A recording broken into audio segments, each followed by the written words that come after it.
Ishwarama's resplendent sun. It's the start of a bright new day. Time to rise, time to shine, Lord divine. Time to lead us along life's way.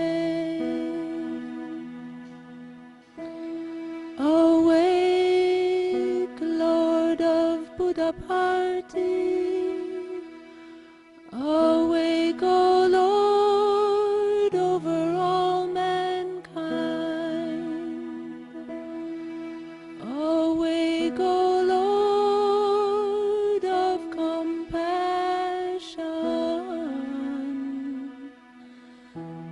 that the world good fortune may find.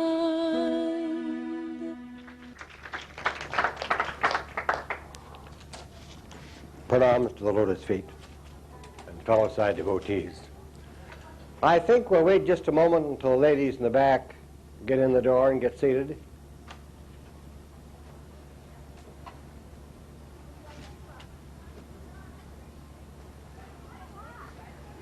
Now, ladies, if you're coming in, do so.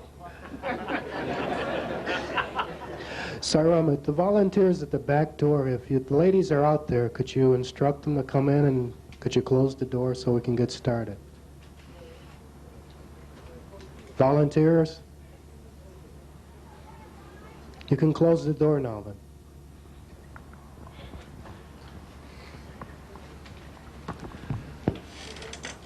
I was very much impressed with Saroj's forum and with the maturity and good sense of the two young teenagers, the young ladies, who were sitting at the table. And as I was sitting by the door, I was noticing the behavior of some of the young lads sitting in front of me.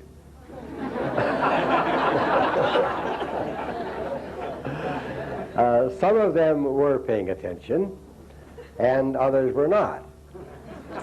And that reminded me of a trip that I took with Swami some time ago. He has a school for boys very close to the Nandi Hills on the way up to Prasanthi. And on the way back, we stopped there. They were expecting Swami and had the place garlanded with flowers and with banners and a committee to meet Swami. And finally we went into the school auditorium and Swami gave a discourse.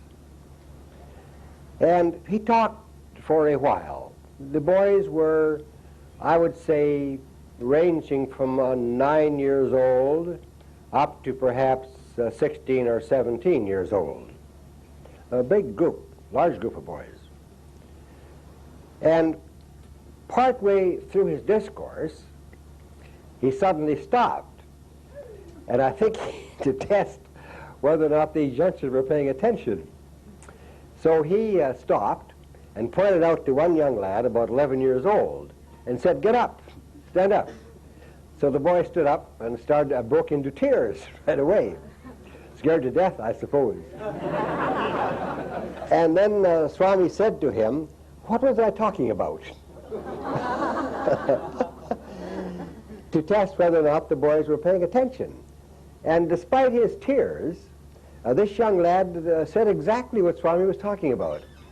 I was very much impressed. During that same trip, Swami was mentioned. He said that Rama and Krishna were always searching for the perfect devotee, but never found the perfect devotee.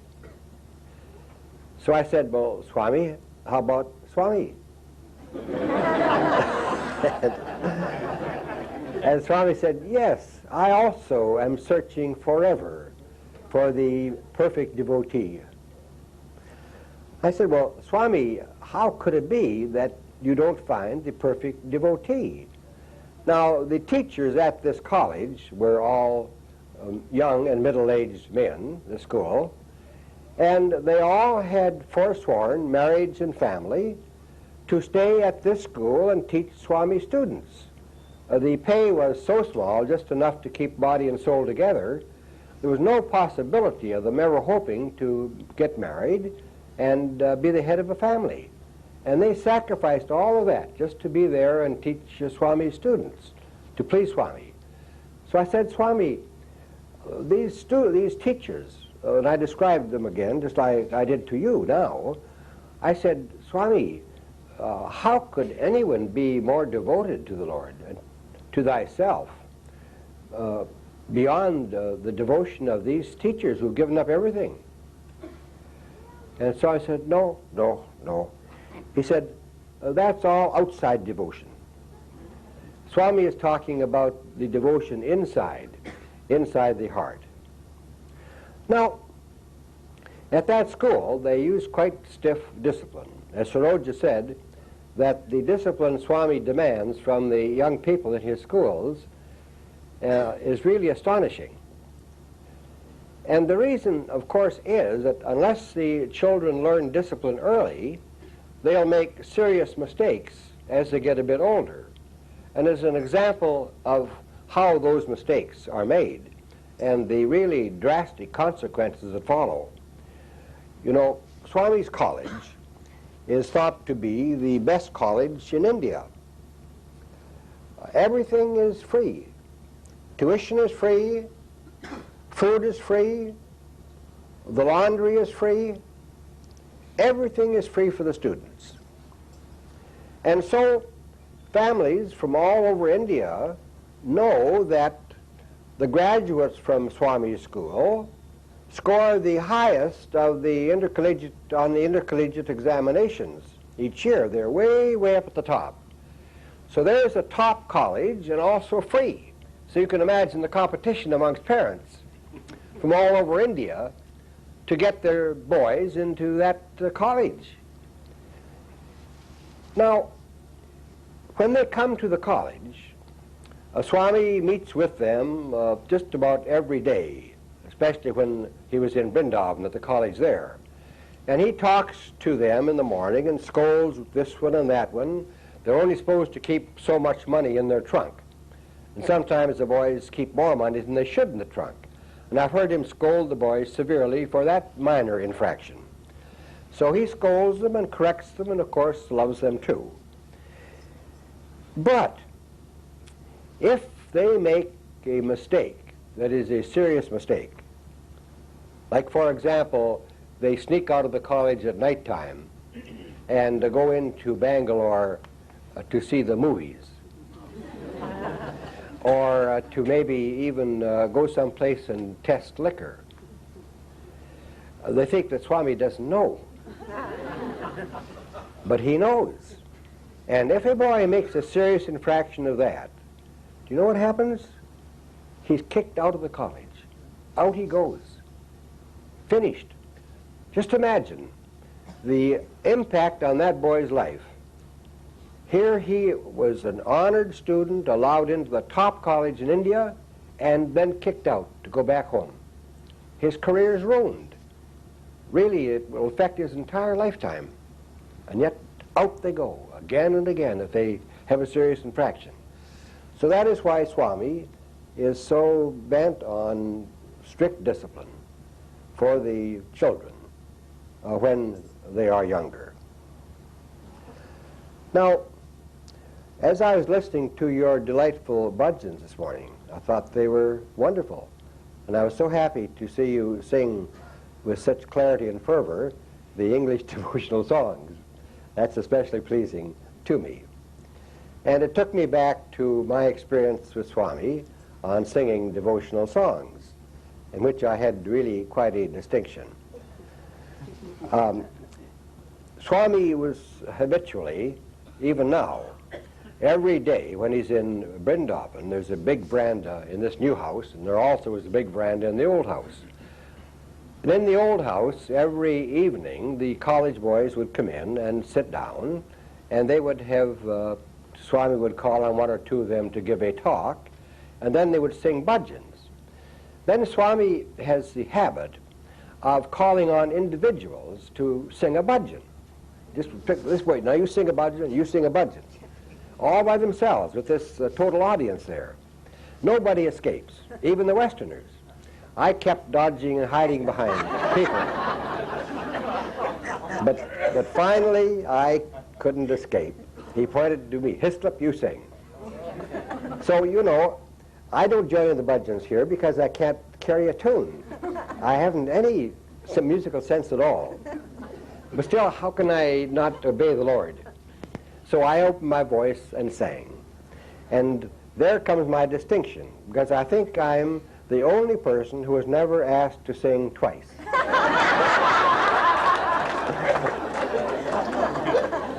Never again was I asked to sing. Then I was telling you yesterday about how Swami knows everything, and gave you the illustration of how when I gave talks in places far removed from where Swami was, yet he knew every word I said and every reaction in the minds of the people. So there's one story I've told a number of times, and probably some of you have heard it, but some have not. So with your kind permission, I'll tell it again, because to me it's the perfect story of Swami's omniscience. It's about the McDowell family of Kentucky. Mr. McDowell, Mrs. McDowell, and their son, all still alive. They had a small farm in Kentucky, and every day it was their custom in the afternoon to go in the house for a period of silent meditation. Then they would come back outside again. They also had a dog that they were very fond of, and the dog was very fond of them. One day, that dog just disappeared, as animals do. No trace, no cause, just disappeared. The next day, a new dog appeared on the farm, and although it was a stranger, it showed great affection for the family, jumped up on their legs and licked their hands and so on. So they decided to adopt that dog. Now came the afternoon meditation session, and they didn't want this new dog barking all around the house when they were having their meditation session. So Mr. McDowell, Sr., took the dog and put him in the garage and locked both the front door of the garage, the car door, and also the side entrance of the garage. Both were locked, and the dog was inside. So they went into the room for their silent period, and after a while, when they came out to the porch, lo and behold, there was the dog at the steps, jumping up and licking their hands. Well, Mr. McDowell, who at that time wasn't the greatest devotee of the family, the son and the mother were more committed than Mr. McDowell. He was a bit of a skeptic. So he was standing on the steps of the porch with his head in his hand like that, sort of looking at that dog. And he said sort of half to himself, it's got to be Swami. So the family didn't pay much attention to him. You know, that's father. What does it matter what he says? It doesn't amount to much. So the whole thing was forgotten. Now, 3 years after that, the McDowells came to India. I was there. And Swami called in the family as part of an interview group. And I was called in on that interview group at the same time. Now, those of you who have been in interviews know that Swami tries to speak to each one in the group to sort of establish a feeling of talking to each other and sort of set the person at ease. And he feels that Swami has recognized him. He asks some silly thing like, what is your name? You know, or where are you from? Or how old are you? Or do you have a family? Things he knows, of course, already. But just something to get some response. So, going around the room, he came to the McDowells and spoke to them. He was that time walking around. And then, against the wall, there were two Indian ladies seated. And after speaking to the McDowells, he went to these ladies and sort of bent down and said something to them quietly, and then went on to the next one. Now, Mrs. McDowell saw that, and the idea came to her mind, as perhaps it would be natural for ladies, to think that what Swami must have said something about us to those people.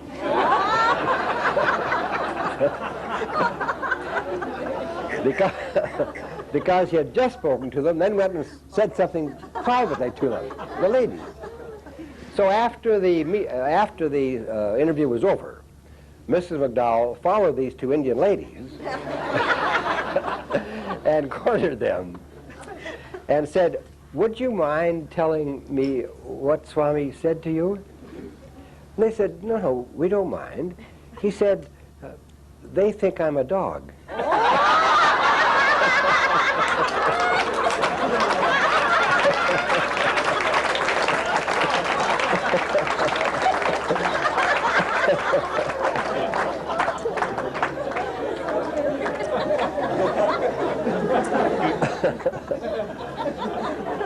Now, you know, 3 years after the event. So Swami knows everything. Nothing, we can't hide anything from Swami. That is for sure. Now, as I mentioned yesterday, according to Advaita, the Advaita philosophy, we are living in Maya. That is, we are surrounded by and informed by delusion. We have been trained to think from the day we were born that we are individual human beings, separate from one another, with our own destiny and our own free will and our own lives to lead. And we have the idea, at least we don't have any idea, rather, that in fact we are not these persons we seem to be. But in fact we are the universal consciousness. We are God, the Lord, the Absolute. And Swami said that the greatest sin that a human being can commit is to deny his divinity and believe that he is the human person, and then allow his mind to entertain thoughts of craving and of hatred, which then gives rise to all the ills that beset the human person. So we have to admit that that is the case. We feel that we are separate human beings. When somebody asks us who we are, asks me who I am, I say I'm Hislop. Swami says that's quite wrong. You should say that I am the Lord masquerading as Hislop. So the question then which faces us as devotees, if we are living really in foolishness, in foolish misconceptions of what we are and what life is, then how are we, since we admit that we are subject to that illusion, how are we going to get rid of that illusion and find our true nature and realize our divinity and know our oneness with the universal consciousness, with the Absolute, with Swami himself? That's the whole problem that faces us. And that's the principal purpose of the Sathya Sai Baba Center, is that the Sai devotees can discuss this problem and the allied problems with people of a like mind, so they can deepen their own understanding and their own search and be sufficiently strong to go out into the world and survive the world for another week until they come back to another friendly session with the people of like mind. So, as in all things, we turn to Swami as being the person able to express the greatest wisdom about any particular problem. So when we go to Swami and ask him, Swami, what shall we do? How shall we overcome this problem that you have pointed out to us? The problem that we have and which we acknowledge. How are we to tackle that problem? How do we overcome our delusions and be one with thyself, Lord? So who else would we ask but Swami?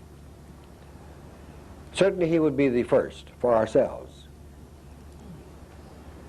So what does Swami say? What is his advice to us that will enable us in this very brief lifetime to know our true selves and to be united again with the source from which we came, which is the Lord himself? Swami says that it is the destiny of every human being to be reunited with his source, to merge again into his source. Just as the raindrop rises up from the ocean into the clouds form, then there's rain, the raindrops fall on the land, they form small rivulets, they form streams, the streams form a river, and the river joins with the ocean. Water joins back with its source. Now when the river unites with the ocean, it has lost its name, its form, and its taste. Those things which make it individual. We can look at a river, see the bends and the curves of itself and its tributaries.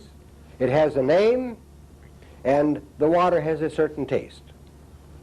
Yet, when it's reunited with the source, it loses its identity as the river. It no longer has a name, or a form, or taste. It has merged into and has become the ocean.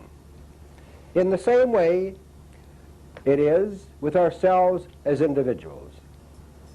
When we realize the truth of ourselves, then the individual consciousness, the ego idea, the I idea, the separate idea, our identity, disappears, totally disappears, and we merge into the ocean of bliss, into the ocean of divinity, and lose all trace of that which enabled people to look at us and say that we are so-and-so and we have this character and that character. To merge into the source means to lose our individuality, just as a river loses its when it merges with the ocean. So the task that faces us then is how can we return to the source, the blissful source, Satchidananda, from which we came. What is the technique? What are the things we must do? Now, Swami, when he first abandoned his childhood and said that I will now take up my mission in the world, he gave a discourse to a group of people, his first discourse. And he said, to cross the sea of samsara, one should hold to the lotus feet. Hold to the lotus feet of the Lord, and he will carry you safely across the sea of samsara. Now the sea of samsara is the life experience. The experiences we are going through as individual persons in this world. And to hold to the feet of the Lord means to not forget him, never forget him, to hold to him always, to always hold his hand, to let him take us and guide us through life across this sea of life experience to the safety and the bliss of the other shore, to the safety and the bliss of the divine from which we emerged and into which we must again merge. Now, Swami tells us that the most efficient and effective way to always hold to the lotus feet of the Lord in this Kali Yuga, which is reputed to be the worst of all 4 yugas, the lowest of all 4 yugas, the very bottom of the 4 cycles of life, the Sathya Yuga, the Treta Yuga, Dwarapa Yuga, and the Kali Yuga. Yet, strangely enough, Swami says, as did a great sage in the Vedanta, when asked, back in the Treta Yuga, was asked, which is the best yuga for a person to merge with God and come back to his source? And that great yogi at that time said, when he saw the group approaching, he started to sing with joy. And when they asked the question, he told them, oh, how blessed are the people who are to be born in the Kali Yuga, for it is they who most quickly and most easily will find the Lord and merge back into their source of Satchidananda. And Swami now says the same thing. He says that in this Kali Yuga, our strength, our abilities are at such a low ebb that it's not possible for us to do the austerities and the continued effort that was necessary to reach liberation, to realize the self in the past yugas. Now, for example, in the last issue of Sanatana Sardi, there's a brief report where Swami was talking to the students, comparing the expected life term in the various yugas. In the Treta Yuga, the life expectation was 300 years. So, in that yuga, the people had 300 years in which they could exert maximum effort to realize their destiny and merge back into their source. With the Dwapara Yuga, it was between 200 and 250 years. But in this Kali Yuga, so brief, so short, up to 100 years, very few get beyond that point. Many never even approach that point. So, in this Kali Yuga, we're short on time. We don't have the time. Life passes so fast. Death comes at any moment. And so, since the process of evolution from the granite on up through the various stages to merging back into the divine, that process of evolution must still go forward. So the Lord has altered and modified the requirements for the stages of evolution in order to correspond to our weakness and our futility in this Kali Yuga. And he tells us, he told the people in the first days he started to speak, and after all the years, he says precisely the same thing again now. You all know what it is, you've all heard it before, but I wonder how many are doing it. You know what he said. He said, the easiest way in this Kali Yuga to hold to the lotus feet of the Lord is to repeat his name with love and visualize his form with love and repeat that name, because there is no distinction between the name and the form. When the name is said, Om Sai Ram, Sai Ram, the Lord is here with the name. Whenever we repeat his name, he is there. The name and the form are inseparable. Now, Swami tells the story, which you've heard before, but I'm going to say it again because I don't think it's penetrated. Let me ask now, how many people here, honestly now, repeat the name constantly at every moment their mind is not engaged in productive work? Let's see the hands. You can look around, scattering, just a very brief scattering of hands. You see? You know, you've been told, and yet you're not doing. Now, Swami tells the story of the king who didn't have good ministers, and the business of the country was piling up, all sorts of problems unsolved, all sorts of things that needed to be done undone. So in desperation, he prayed to God. God appeared and said, "What do you want?" And the king said, "Lord, I need a good servant for my kingdom." The Lord said, "Very well, I will send you a very good servant. But I warn you that if you allow him to become idle, he will turn upon you and destroy you." Well, the king didn't pay much attention to that because he couldn't conceive of any servant who could solve all of the problems of the kingdom. So the servant came, very efficient, and in no time at all, there were just a few problems left to be solved. The king then recollected what the Lord had told him and became terrified, and again got on his knees and prayed, "Oh Lord, oh Lord, oh Lord, come to me, Lord." So God appeared again and said, "Well, what do you want this time?" And so the king said, "Lord, my servant has just about finished his tasks. Now I'm afraid he will do what you said, turn upon me and destroy me. What shall I do, Lord? Save me, save me." So in his mercy, the Lord said, "Very well, I will save you. Now you do this. You have the servant build a wall 40 feet high, a 40 feet high wall. And then when he finishes his last task in the kingdom, you have him climb to the top of that wall and down to the bottom and to the top and down to the bottom and to the top and down to the bottom until you have another constructive task for him to do.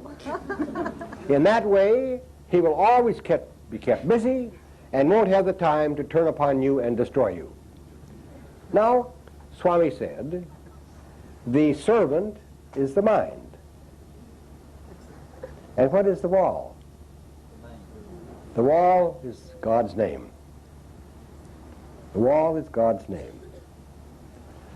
So, as long as you keep the mind repeating God's name when it doesn't have a task to solve, then your life will go smoothly and without any difficulty at all. You will come to the full realization of God and merge back into the bliss of his source. Swami said that it's the best way in this Kali Yuga. He said it is so easy, anybody can do it. No special preparation is needed, no special place is needed, no training is needed. Everyone can do it. And that simple thing will take us through, across the ocean of samsara, to the safety and the bliss of the other side. He said that one time a traveler came to a dark forest through which he must pass that very night. And he carried with him a small lantern only, which could throw light ahead for 3 feet. Looking at the dark forest and knowing all the dangers there, the pilgrim sat down at the foot of a tree and started to weep. Before long, a party of travelers emerged from the forest, having come from the other side. And seeing this man sitting at the foot of a tree and weeping, they came to him and said, "Sir, why are you weeping?" And he said, "Well, sirs, I must pass through this dark forest tonight, and all I have is this small lantern which casts light only 3 feet ahead." And the traveler said to him, "But sir, it is only needed to have a lantern which casts light 2 feet ahead. But you must get up, take the lantern, and start to walk through the forest. And then 2 feet ahead, your path will always be marked, and you'll pass through easily." So Swami said that that small lantern, that little tiny insignificant lantern, that little tiny insignificant name of the Lord, 1 or 2 syllable name of the Lord, oh, anybody can grasp it, so unimportant, so small, yet that name is like the traveler's lantern. If we take up that name and repeat that name constantly, then we will be able to walk through the forest of life without any trouble at all. that little name, that little lamp, that little light will guide us safely through the dark forest of life, and we'll emerge from the other side into our destination of bliss and happiness. So, why not do it? It's not that hard. Why aren't we doing it? You know, I asked Swami once, I was telling some folks in the conversation yesterday, I said, Swami, what is the principal and main reason why people do not realize the truth, do not become self-realized? There must be some main obstacle, some big obstacle. What is that principal obstacle, Swami, that prevents people? He said, the principal obstacle which stands in the way of people is lack of intensity. Lack of intensity. Not really interested. So, that must be the obstacle that stands in front of most of us and prevents us from taking this easy, simple, sure way to God's realization in this very brief lifetime. But that lack of intensity can easily yield to your intention, to your real desire.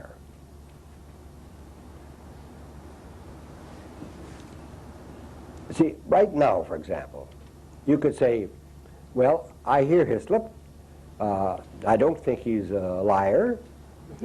I think he's probably saying exactly what Swami said. And certainly, I want to be free of the misery of rebirth. I would dearly love not to have to be reborn again and again. Swami says, why do you want to read the same newspaper 2 or 3 times? Read it once and be finished with it. So, suppose now you resolve here at this meeting that you are going to take up recitation of the name, the sacred name. Then some immediate concerns may occur to you. One is, what name shall I use?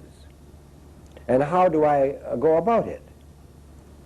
Well, in terms of the name to be used, Swami said, use that name of God which is dear to your heart.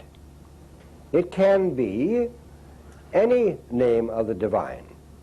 For example, in the Middle Ages, probably most of you have read The Way of the Pilgrim, which tells of the monks in the Middle Ages who used to walk through the forests of the medieval Europe, going from monastery to monastery, and all the time they were walking, they would repeat, Lord Jesus Christ, have mercy on me. Lord Jesus Christ, have mercy on me. Lord Jesus Christ, have mercy on me. They would say it in tune with their steps or in tune with their breathing, always continuous, continuous, continuous, with the object of making it, the repetition of the name, automatic in the heart. That is what happened in the Middle Ages. Now, that, according to Swami, I asked Swami about it, and he said that Jesus taught that. That's a teaching of Jesus.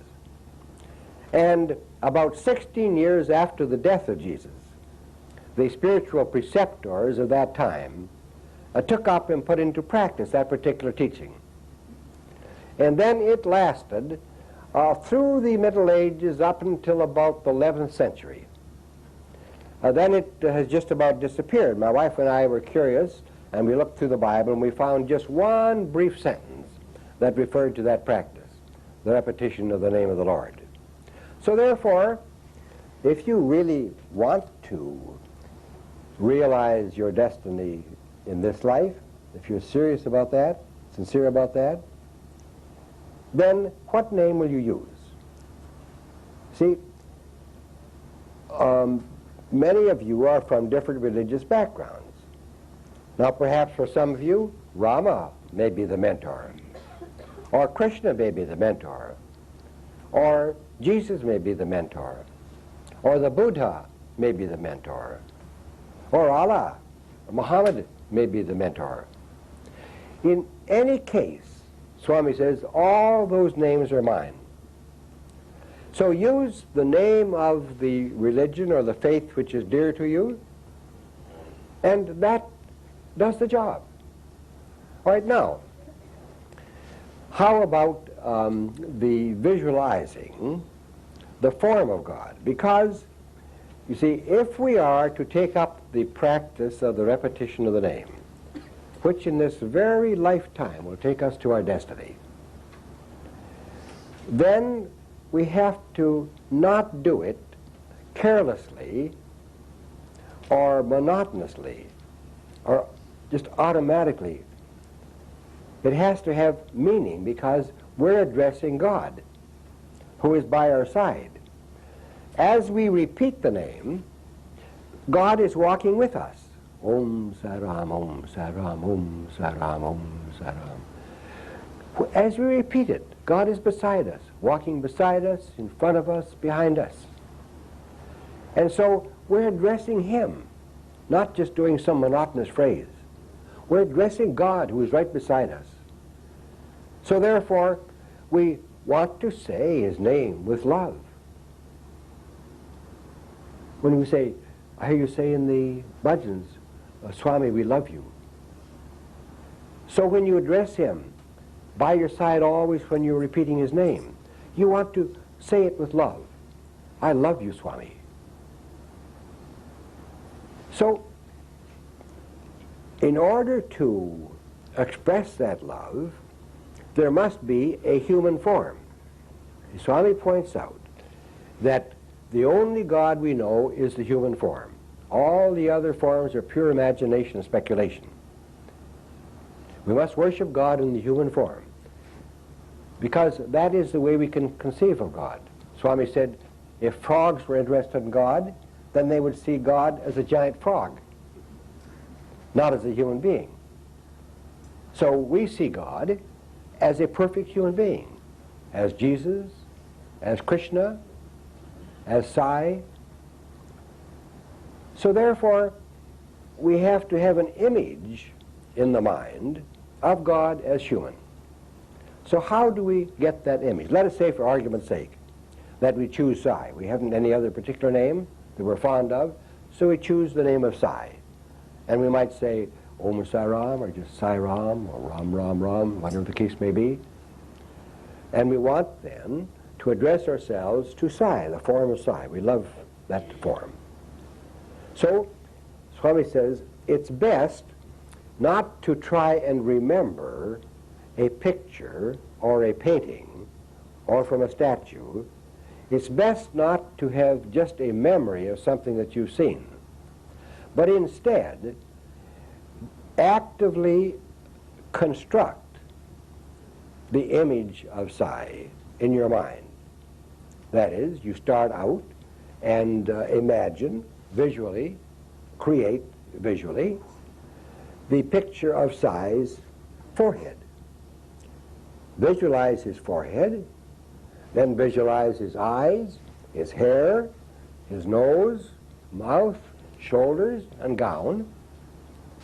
Create it bit by bit. Because Swami said something very significant in that respect. He said, if you create God's image in your mind, then your mind takes the form of God. And God Himself, I, will come into that image and bring it to life. So therefore your mind becomes the mind of God. God exists in your mind and guides you every step.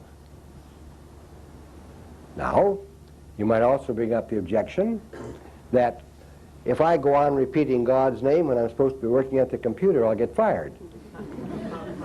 So how are you going to manage that? Swami says very simply, very simple. He says, at the point of concentration, there is God. When you concentrate at the very point of concentration, God is there. So he said, when you come to a task that you must do, then simply say, dearest Lord, now I must do this work. Dedicate it to Him. The lady in the house sweeping the floor, and not wishing to miss the dust in the corner, says to the Lord, Lord, now I do this work, I clean this house so it will be a fit habitation for thyself. And concentrate on the job. So we say, Lord, now I must do my job. So you turn away from the name and the visualization of the form and concentrate on the work. Do the work. Then immediately the mind is finished with that work, then bring it back to the saying of the name. See? Like the story of the king. When the mind, the servant, is finished with the job, put him at once to climbing up and down that wall. So, with yourselves, when the work is finished, and the mind is then vacant for all these nonsense internal conversation that goes on all day long in our minds, just interrupt that and bring it back to the saying of God's name. That's all. Now, it may take some practice. It will take some practice, especially maybe for Westerners. When I first heard it years and years ago, Baba said it was important, and some Indian speakers on the platform said it was very important. So I said, well, I'd better do it. So I started to do it, and I found it very hard and not at all interesting and very boring. And I questioned, why are these people talking about this? I don't find any magic in this name at all. I find it very hard to do. But nevertheless, I believe Swami, and so I kept, regardless of the resistance of my mind and my nature to that, I continued and continued. It took me about 3 years of work.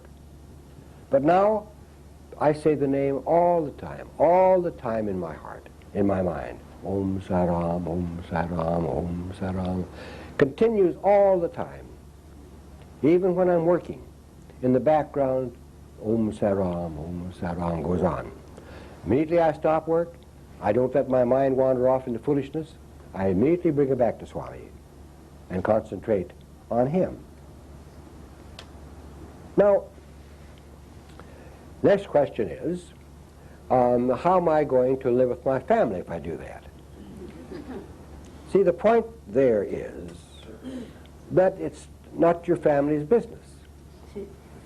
It's your personal business. Secret. Secret in your heart between you and the Lord. So you don't tell anybody. You just do it quietly within yourself. Nobody else's business. It's a bargain, a contract between you and God. So why not try it? The next time I come here and ask the question, how I would love to see every hand go up in the air. Then this would be the greatest organization, the greatest Sai organization in the entire world. This one in St. Louis. Now, you might ask, is that the only way for me that I can go? Don't I have any options whatsoever? Well, the answer is, yes, there are some other options. You see, what is the benefit of the constant repetition of the name of God? The benefit is that your mind is always on God. You remember Krishna's statement, think of me, only of me, let everything go, hold your mind to me only, and I will save you. So, that is what the purpose of the repetition of the name is. It's the easiest way and the simplest way to always be thinking of God. But there are other ways that can supplement that, or perhaps even substitute for it. Other ways of keeping your mind totally on God. One way is this, which is called even vision, equal vision, by Swami. And that is, we know that Swami is omnipresent. I think everyone in this room has had the experience that Swami is omnipresent. He has said something to you, or has been in your room, or he comes in your dreams, or when he says that I am omnipresent, I am the omnipresent consciousness, we believe that that is so. And many of us have experienced that it's so. I myself have experienced Swami's presence many times in every part of the world where I've been. So far as I'm concerned, it's the truth. He's omnipresent. That means that when you wake up in the morning, in the space right beside your bed, Swami is there. You say, Om Saram, dearest Lord, now I wake up from the dreams, and guide me through this day, Lord. You may be sure he is standing there. Now, just as a sculptor taking a block of granite can, by his skill as a sculptor, bring out any form or any face he wishes from the granite, then you be a spiritual sculptor, and from that block of space, bring out the form of Sai. Picture him in the block of space. Picture him. Make the lines with your mind and with your arms, but his form, just as the sculptor does in the granite. Bring Swami to life in that block of space. Then take his hand and walk all day long, hand in hand with God. When you go to the bathroom, if you wish, you may say, Swami, please wait at the door. But as soon as you come out, take his hand again. Walk with him through the house. Walk with him on the street. Nobody can look at you and say, look at that crazy person, because you're not holding your hand out like that, or repeating his name aloud. You look just like any typical person, so you haven't got any problem. Then, when you come to your desk and have to start work, say, dearest Lord, please excuse me now, I must work. Then concentrate on your work. Immediately you finish the work, look at Swami again and take his hand. Now, what's the advantage of that? Why is it so important to keep God in mind always? You see, then we have to ask, what is it that prevents us from knowing our true nature now, that we are God? What is the obstacle? The obstacles are all of those ideas and concepts and emotions that arise from the idea that we are an individual person. All of the emotions and thoughts and concepts that arise from desire, craving, possession, and all the thoughts and desires that arise from dislike, hatred, antagonism on the other side. It is those which occupy our nature, prevent our nature from being calm, and thus prevent the Lord from taking his seat in our heart. So how are we going to get rid of these aspects of ourselves which now stand in the way of our realization? Should we go to Bill, a psychologist? Should we go to Sam Weiss, a psychiatrist? Maybe they can help. But what is the greatest help? Now, when you're walking hand in hand with God, or speaking with him all the time, what chance do you have to hate somebody, or dislike somebody, or fear somebody? Hand in hand with God, how can these negative feelings arise? All of these things which stand between us and the realization of ourself are what? Flowers of the night. Flowers of darkness. They have arisen from ignorance, from darkness. And they cannot survive in the brilliant light of day, in the brilliant light of the Lord's love, in the brilliant light of the Lord's presence. All scriptures refer to God as light. They cannot survive. So therefore, all the bad aspects of ourselves which now condemn us to this humanity, these human forms, these human ideas, human limitations, when we are with God, they cannot survive. Don't have to have a psychiatrist pull one out and try and substitute a new one. Without any work on our part, they just fade away. They just fade away. Until by and by, it would be impossible for you to do some bad action. Say a bad word to people. Do something against people. Just not possible. Because in God's light, these flowers of the night fade away, and also your conscience opens up. And you start to listen to your conscience because the conscience opens. The conscience opens because God is in your life all the time.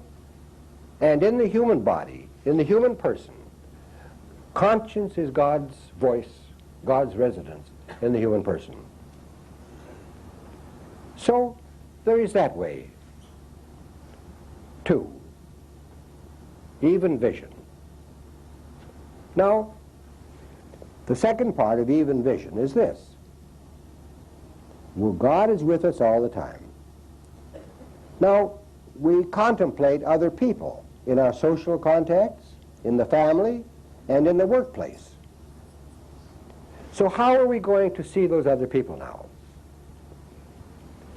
The even vision part means that evenly, no matter who you look at, you see that the reality of that person, not the appearance, but the reality is God. And therefore, that same God, that same divine, who is in your heart and who walks beside you. So every time then that you look at a person, in your mind, secretly, to God, you say, "Dearest Lord, I love you," or something of the sort. Recognize God's presence in the other person. Now, that does not mean that you have to go up to that personality, give them a hug and give them your purse, or invite them to come and live with you in your home. Not at all. Outwardly, you continue to treat people according to their status and their actions. Now, the taxi driver, he's the taxi driver. He remains as the taxi driver. But you look through the mask of taxi driver without letting taxi driver know anything about it. It's none of his business. It's a relationship between you and God, who is resident in the heart. So right through the facade of the taxi driver, you look and see God and acknowledge him. "Dearest Lord, I love you." Now, for a person of bad character, a personality of bad character, Swami says, keep your distance. Keep your distance. He said, even though God is the reality of the animal world as well as the human world, yet we do not go up to Tiger God and hug Tiger God. Nor do we go up to Cobra God and pick him up and take him with us. So it's the same way with the human race. There are tigers wandering on that street, human tigers. There are human cobras around the corner hanging around that crack house or whatever.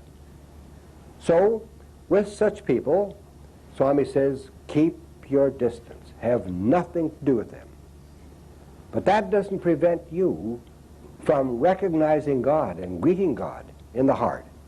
Every time you do that, every time you look at a person, and none of that person's business, none of that personality's business, you look at that personality and realize God is there. You look at God, and in your mind say, "Dearest Lord, I love you." A flash of joy will cross through your nature. You do it 1,000 times a day, 1,000 flashes of joy illuminate your nature. So easy to do. Doesn't upset anybody. Family doesn't know it. The strangers don't know it. It's just a relationship between you and God. A way of keeping your mind always on God. Because Swami says, Krishna says, the avatars have said that if you keep your mind on me, I will save you. I will take care of you. I will save you. You see, what is the rationale behind that? The Advaita philosophy spells it out quite clearly, that the Lord is the reality. The human person is the appearance only, not the real thing. Beneath that appearance, supporting that appearance, is the Lord. This lady sits here. Supporting the appearance of lady is the substratum, the Lord. She has no other foundation than that. The Lord is her only foundation. And on that foundation has appeared this superstructure of lady, individual lady. So therefore, when you always keep your mind on God, you are always keeping your mind on your own true nature. And if you keep your mind on your own true nature, then the false nature will diffuse, get thinner and thinner and thinner, and disappear. And then you realize that you are that which you are worshiping. You are God. They give the example of the wasp. And I keep intending to go to a biology book and see if that's truth or fable, the way a new wasp comes into being. But the story, at least, is that, to illustrate the point, that the wasp takes a grub and puts the grub in its nest. And then the wasp comes to the nest periodically and stings the grub. And the grub is terrified of its tormentor, and therefore can't have anything in its mind except the fear of the tormentor. And by keeping its mind solely on the wasp, it becomes the wasp. Another illustration of that same thing, let's see, it was in my mind, it skipped. What the great sages say, you find that they all agree that the human person is just an appearance, that the only reality, the substratum on which appears this form, is God. Without the substratum, God, there could not be the form. It's likened also to the movie screen. When you go to the movie, the pictures flash and you watch the passing scene and you accept it as real for the time being. People even go to the movie or to a play and yield to the play and start to cry in sympathy for the heroine and clap their hands for the hero and so on. And yet that is all just a play of light on the screen. The only permanent thing in the whole situation is the screen. And yet the screen is ignored. We ignore the screen. But the screen is the only reality there. And without that screen, we couldn't see the play of the picture. We couldn't see the drama. So therefore, in each of us, the Lord, Swami, is like the screen. And on that screen is played the drama of life. Swami likens it to a mirror. He says, when you look into a mirror, you can, in great detail, see objects, both still and moving, in the mirror. But those images are unreal. You can, great detail, you can see the objects, either standing still or moving or doing this or that. But they're unreal. They're just images in the mirror. The only real thing is the objects themselves, whose image shows in the mirror. So likewise with ourselves. All of the play of humanity, of our life, are just a series of images flashed on the mirror of body consciousness. The belief, the feeling that we are the body. And we take that play of images to be real. But in fact, they are just reflections of the true object. And the true object is God. The panorama of life is the movements of God, the reality, shown as the world pictures of our life on the screen of body consciousness. So all of that problem is solved automatically and naturally if we adopt Swami's advice to us to always repeat the name of God with love. Swami said, if we do that, we don't have to worry about anything else. We don't have to worry about the study of philosophy. We don't have to worry about doing meditation. We don't have to worry about anything else. Just that one simple thing is enough to solve the entire riddle of our life in the universe. Just that one simple thing of repeating the name of God and keeping God always beside us. If you leave this conference with that thoroughly in mind, and if you resolve that you're going to really do it, adopt it as a policy, not give it up after 2 or 3 days because something else interferes, but persist. See, persistence is so important. Swami says with persistence anything can be accomplished. Even across hard granite, if a stream of ants crosses long enough over the years, over the centuries, they will wear a path in that solid granite, just because of persistence. So with persistence, you can adopt this policy of keeping God always with you, and of keeping your mind always on God when it's not engaged in some constructive task. Now you see, Swami says that the human person has certain gifts from the Lord which the animal does not have. The distinguished man from the animal.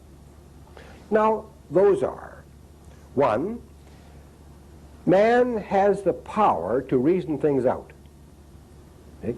So what has been said here at this meeting, as a human being, you have the God-given power to think about it, reason it out, think through it, and decide to adopt it or decide to not adopt it.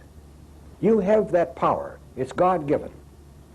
The next power that man has, that the animal does not have, is the power to know the difference of right from wrong. Man knows what is right and can choose to do what is right. The animal acts according to instinct. The third is that man can completely transform himself. That is, we find ourselves now as a negative person, caught up in all the ills of the world, with our mind the misery and nothing else. We have the God-given power to change ourselves and transform ourselves. We can completely transform ourselves from what we are to something else. Now, the lion, or the scorpion, or the snake, or the cat, they can't change their nature. They can't transform themselves into something else. They remain a lion always, or a cobra always, reacting according to their instinct. But man is different. Man has the God-given power to be able to totally transform himself, take his nature and transform himself. So everybody here, no matter what their circumstances, has the absolute power to transform themselves into the ideal devotee, into the ideal human being, into the person who will realize his truth in this very life. You have that power. It's given to you by God. And then the last power that man has, that animal does not, is the power to overcome Maya.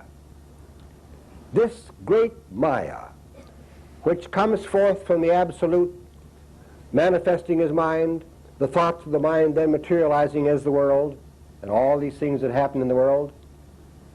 What power, what majesty, what distance from us that seems to be.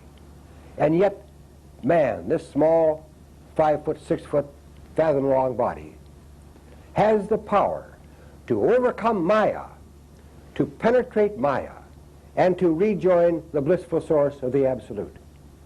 What a glory! What a power has man! We must not, in our lives, negate, neglect, avoid the use of those God-given powers, and be born again to another life of strife and striving. So, I think I better stop lecturing you now and answer some questions. I was going to say. He has requested that I remind him in time, so we still have time for questions. Good. We still have some time for questions, but let me request that you try to be succinct and articulate. So go right ahead. We'll start on the female side. All right, ladies, Sometimes the heart is very barren and empty without love. Then what is the point in just using Om Sai Ram, the God's name, monotonously? And it doesn't take. Sometimes we experience that kind of state of mind.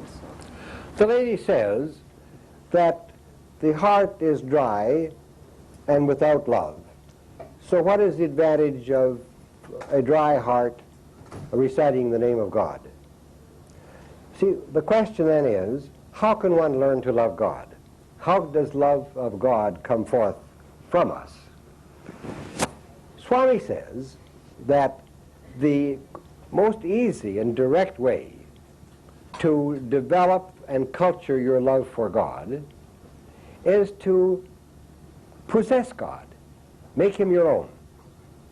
In the early days, I tried to use a tape recorder to record what Swami said, and he told me, don't put that thing away, Hislop. Your tape recorder's up here. And he said, then I asked him, Swami, I have a dry Western heart, but I know that I must love God. The love for God must be there. How do I cultivate that and bring it out? Swami said, Hislop, this tape recorder, when you saw it in the window, in the shop window, when you passed by, you didn't have any feeling for it at all. But once you bought it and made it yours, you love it. You carry it with you wherever you go. The mother may have a nice feeling for all the children in the street, but who does she really love? The child that belongs to her. Okay? So for the dry heart, make Swami yours. Think of him. Bring him into the family. Do you have a chair for Swami in your house? yeah. Good. I have. So many people have. Bring him into the house. Make him part of your family. Make him yours. Walk with him all the time. Complain to him. Beg of him. Ask him. Even scold him if you have to. But make him yours. That's the way to develop love for God. Next question? Yes, I'd like some clarification on meditation. That's been a major point in my life, and I know it has in your background. What does Sai Baba recommend the process of meditation? At what age can it begin? What should you visualize? What should you repeat? And what can you expect out of it in results and the time for results? See, Swami has given a number of definitions for meditation, but one that he often repeats is that meditation is the realization that only God exists, that nothing exists except God. So then how do you come to that realization? In various ways. We've just talked about the repetition of the name. That's the way Swami recommends. But also it can be done in meditation. Now, for example, in the Jyoti meditation, the process of meditation is you take an object of meditation, the Jyoti, the flame. Then the process of meditation is to take the flame to the heart, the mind, then out to the entire world, and then bring it back into the heart, perhaps visualizing Swami's form in the flame, and keep it burning in the heart. See? Now that's all the form of meditation. But here's what happens. At some time in that meditation, totally outside of and beyond your control, the meditator, the meditation, and the object of meditation will just disappear.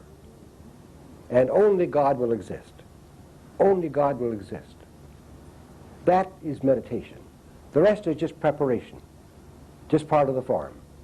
Now, that comes entirely outside of your volition. You can't do anything about it. That's God's grace. You continue to follow his directions for your sadhana. You do the meditation as he says, and leave the rest to him. When he wishes to, he will bring that about. You will experience God directly and know there's nothing except God. That's the goal of meditation. That is meditation. Next question? Right here. Hmm?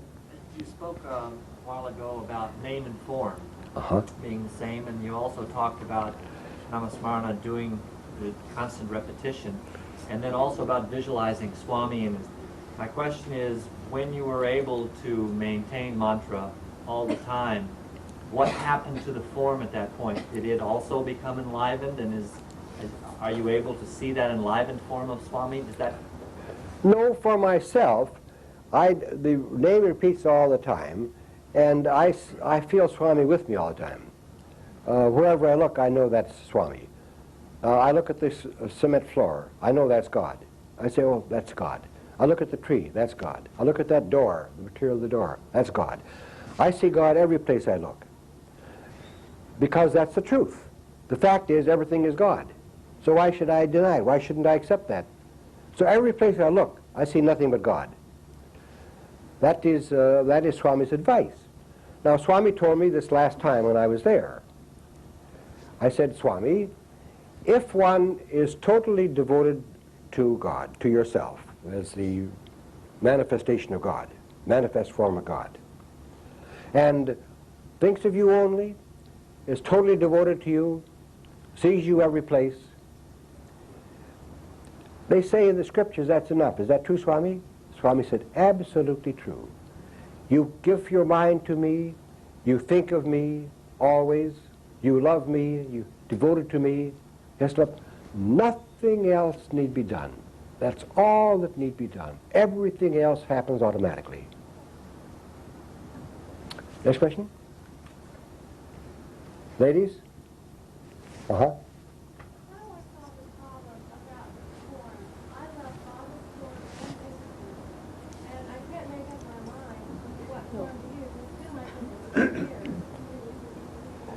December. I'm still at the place where I don't use a name and form all the time because I switch back and forth. I don't quite know what to do. She said she loves Baba's form, she loves Jesus' form. She can't quite make up her mind which to use. No, that's a very good question. You know, the answer has to be found by yourself, I'm afraid.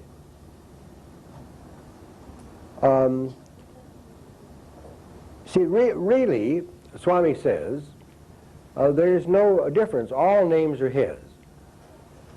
He says that the form that you visualize must correspond to the name you use.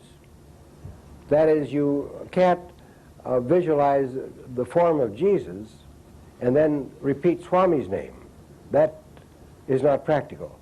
Swami says the name goes with the form goes with the name. So therefore, Swami, as Jesus, will be beside you and with you always if you repeat the name of Jesus and visualize Jesus' form with love. So, you see, there's nothing wrong in spiritual life with experimenting and testing and questioning. It has to be done. It's essential. Everybody has the right to go to this organization, this guru, that guru. Try everything. That's a natural right that you have. Swami only says that once you have found that which you find to be correct for you, then stay with that. Once you have found it, stay with that and dig deep. Don't continually go and dig shallow holes in the field, then go to another place and dig again. You ruin the whole field and you don't get down to water. When you find one place that looks favorable, dig deep until you find the water of life. So you have the right to experiment with both. Why don't you just do that? Take one for a week and the other for a week, and then see how you feel. You have the right to. You're justified in doing that. Another question? How's the time, Bill? Go ahead, I'll call you. Okay. I have a question about when you say Om Sai Ram. Is Om Sai Ram Baba's name in his form, or is it Om Sai Baba? You see, Ram, the word Ram was in existence long before Lord Rama. Ram means that in the heart which is of pure delight. That's the meaning of Ram. Sai is Swami's name. So you're saying, O Sai, thou who art of pure delight in my heart. That's the meaning of the Ram, not, it doesn't refer to Rama. So you don't have to say that. You can just say Sai Baba is all right.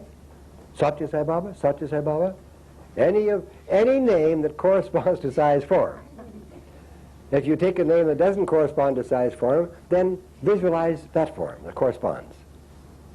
Next question? Ladies side, anything? Ladies? I just have the same question. If you have Shirdi Sai Baba and Sathya Sai Baba, you just be specific and say Sathya Sai Baba, since he is the same form. You have to be specific, you say Sathya Sai Baba.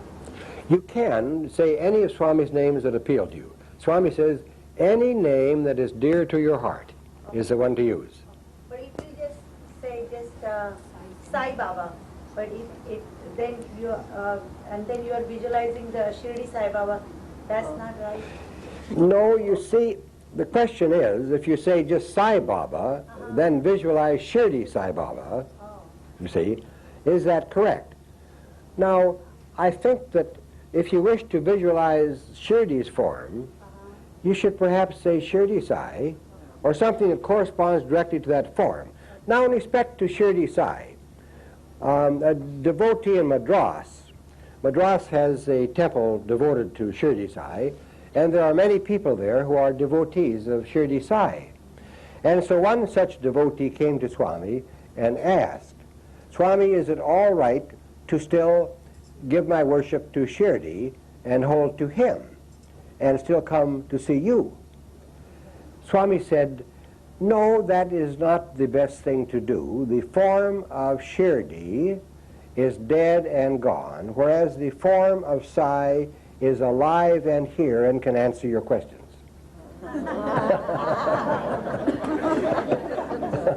Question? Yeah? You said that if you take the name of Jesus, and that form should be in the mind of Jesus. Yes. Not of Sai Baba. That's correct. The thing is, Swami in my dreams told me to repeat the name of Krishna. And even personally he told me to repeat his name.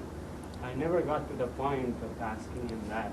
I suppose I repeat the name of Krishna that he has asked me to, but I still love his form. Can I visualize him? Well, you see, not according to what Swami has said to me. Right. Now, he doesn't tell me everything. And so I think that's a question you'll have to put aside directly. All I can repeat is what he has said to me. And he has said to me very clearly that the name and the form must correspond, even though he is also Krishna. All right, yes, Jack, a while back you mentioned that it's necessary to worship the Lord in the form. What about those people who really don't have a specific form, either Jesus or Swami or whatever? What would you recommend for those people? Well, that's better than nothing. That's about all you can say. That's a start. They will learn, they will progress. You know, there's what now? I read the paper the other day, the 5 billion population in the world has now increased to about 5.25 billion people in the world. That's a lot of people. How many people are here? Just a mere pinch of people. See? Out of all these 5.5 or 1/4 billion people in the world, how many in recent years have had the chance to hear Swami's name, to encounter his teachings, to come to a Sai meeting, or even to see Swami? Very, very few. See? So we are very lucky, extremely lucky. And what is possible for us is not necessarily possible for those who haven't the advantages that we have had. And you may be sure, too, that nobody in this room is a new person. We've all had a long background. All of us are old yogis, believe me. Long, long centuries past. But the avatar appears in the world, and he says, those who come to me, I call them. So long ages have been spent earning the merit necessary to bring you to Sai in the time of his lifetime, with the tremendous opportunity of completely finishing with birth and rebirth in this very brief lifetime by paying attention to what the avatar says. There's two quick questions, and you can try quickly. You call the question, and I can't see. Go ahead. My question is, it seems lately people have come to me with suffering, and I'm witnessing suffering, and I'm wondering, how is the devotees' pain and suffering different from the non-devotees' pain? What? Because we say things happen to people. You don't have eternal life, we're not free of pain. See, her question... Move through that. Yeah. What are the Okay. Her question is that non-devotees suffer. Of course, implied is that devotees don't suffer. Good, good, good.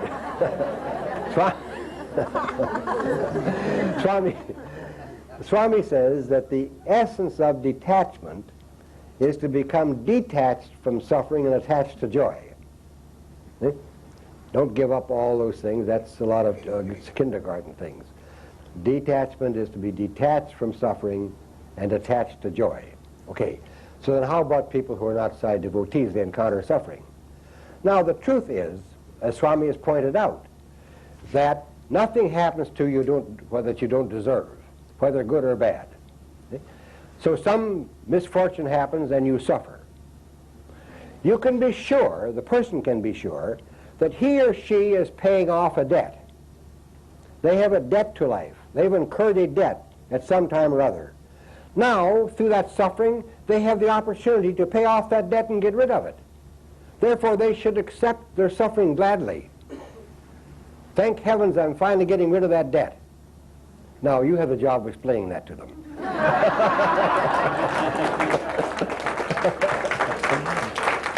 First question?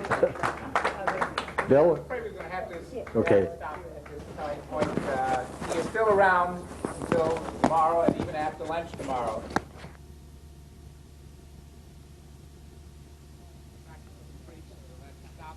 At this point, another big hand for Dr. Hislop.